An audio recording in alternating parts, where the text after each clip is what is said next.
Hello to all our friends at the Academy, and a warm welcome to those of you joining us for the first time. I am Professor James from IntlLaw Academy of International Law.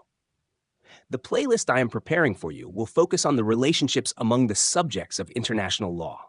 Together, we will explore how these subjects interact, what kinds of relations they form, and how international law regulates and organizes these interactions. If you're not quite ready to begin this new playlist, I recommend that you first watch the 3 playlists of introduction, sources, and subjects of international law on the Academy's channel. These were prepared by the other professors of IntlLaw. But if you have already completed those and are ready to start this new journey with me, click on my playlist above to catch up the previous videos if you want. Or let's dive into today's video by talking more about friendly relations in international law.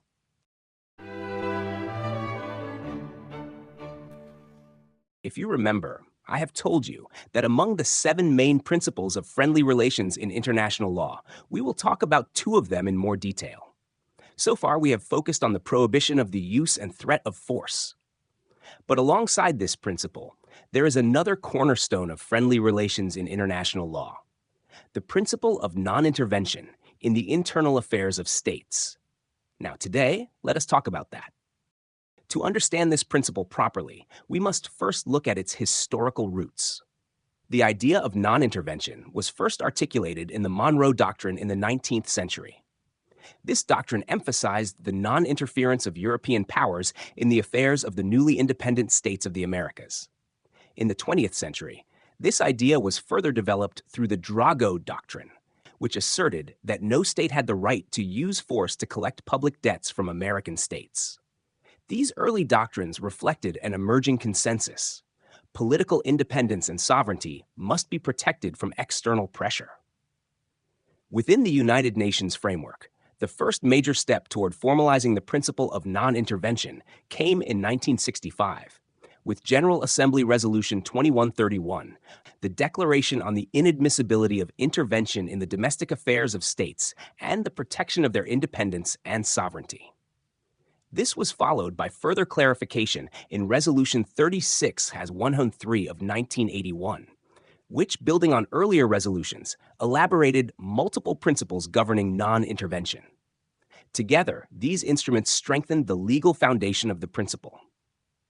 It is important to distinguish between intervention and interference.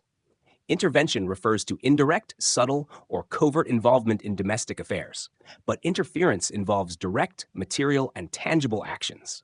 In principle, both are prohibited.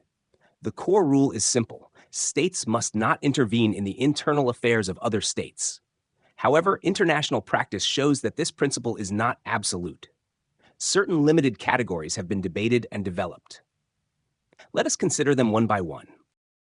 One debated exception concerns intervention to protect a state's own nationals abroad. Such intervention must not undermine the political independence, territorial integrity, or sovereignty of the host state, in accordance with Article 2 of the UN Charter. In theory, this form of intervention is limited to protecting individual rights and is often justified only when prior consent or authorization exists. A state may intervene when its nationals face serious violations abroad.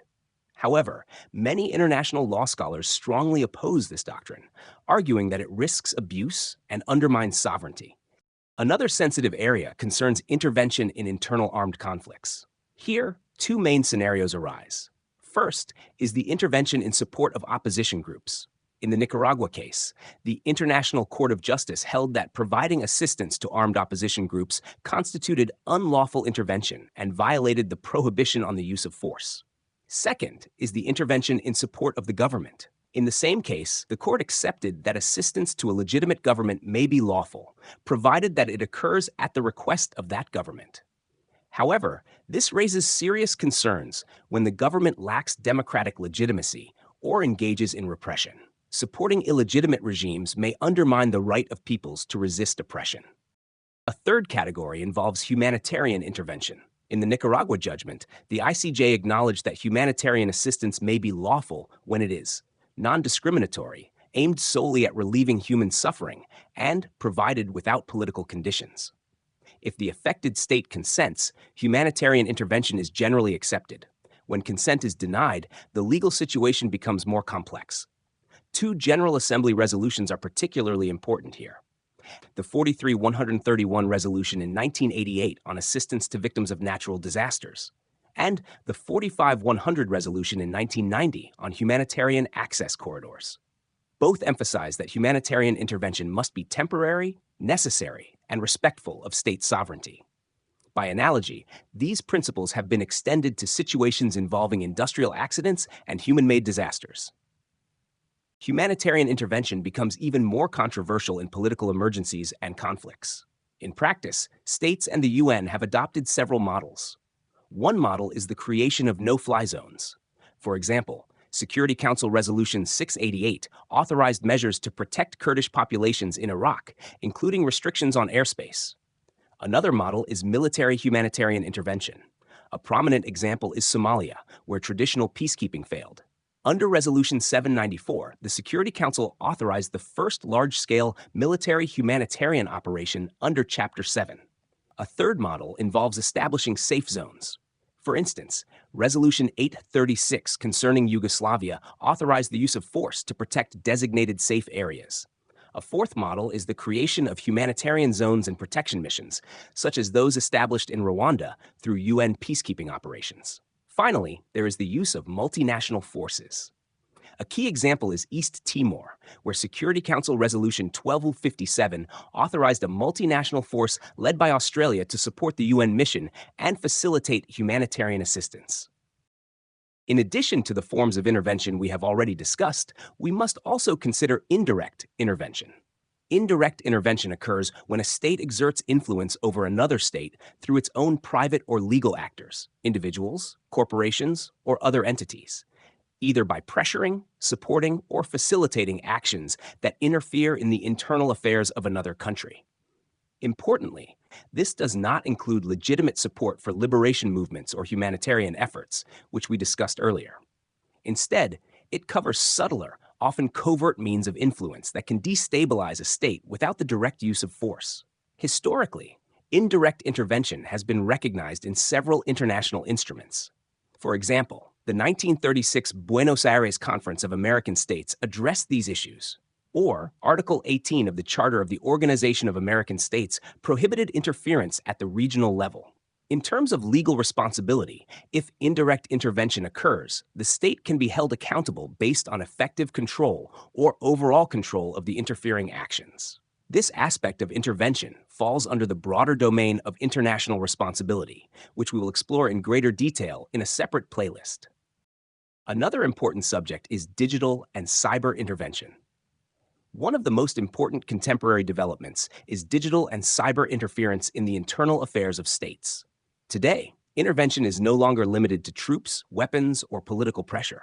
It increasingly takes the form of cyber attacks on government institutions, hacking of election systems, disinformation campaigns, manipulation of social media, data theft and leaks, and artificial intelligence-driven propaganda.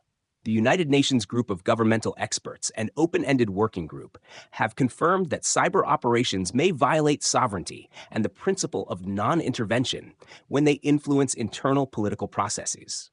Modern intervention often occurs silently, digitally, and invisibly, but its political impact may be deeper than classical military interference. This connects classical doctrine with 21st century realities. Another crucial but often underestimated form is economic intervention. This includes unilateral sanctions, financial blockades, trade restrictions, currency manipulation, freezing of assets, and restrictions on access to international banking systems. While some sanctions are authorized by the Security Council and therefore lawful, many are imposed unilaterally and raise legal controversies. UN special rapporteurs have repeatedly argued that broad economic sanctions may violate the principle of non-intervention, human rights obligations, and the right to development. Economic pressure may function as a substitute for military force, producing similar political consequences without physical violence. A very sensitive but central issue is external involvement in regime change. This includes supporting opposition movements, funding political parties, training activists, organizing protests, influencing constitutional reforms, and supporting coups. Examples often discussed include Cold War interventions, Arab Spring external influences, and Latin American interventions. International law generally considers these practices unlawful when they involve coercion. The ICJ in Nicaragua emphasized that states may not intervene in the choice of political, economic, or social systems of other states. This reinforces democratic self-determination. Many states justify interference by invoking promotion of democracy, protection of human rights, and support for civil society. However, international law does not recognize a general right to impose democracy. While democracy is a universal value, its external imposition may contradict the principle of self-determination. This creates a tension between moral arguments and legal constraints. A vital element is consent of the territorial state. Intervention is lawful when a legitimate government invites foreign assistance. Consent is freely given, and it is not obtained under coercion. But a very important point is R2P, which we covered in the last video. We must say R2P partially limits non-intervention in cases of genocide, crimes against humanity, war crimes, and ethnic cleansing. So, non-intervention, although central, is no longer absolute. Humanity is above everything. At the end, I should say, what we observe from this practice is a gradual evolution. The principle of non-intervention remains fundamental. It protects sovereignty, political independence, and territorial integrity. Yet international law has also recognized that absolute non-intervention may, in extreme circumstances, allow massive human suffering to continue unchecked. As a result, modern international law seeks to balance two competing values: respect for sovereignty and the protection of human dignity. This tension lies at the heart of contemporary debates on humanitarian action, state responsibility, and international security.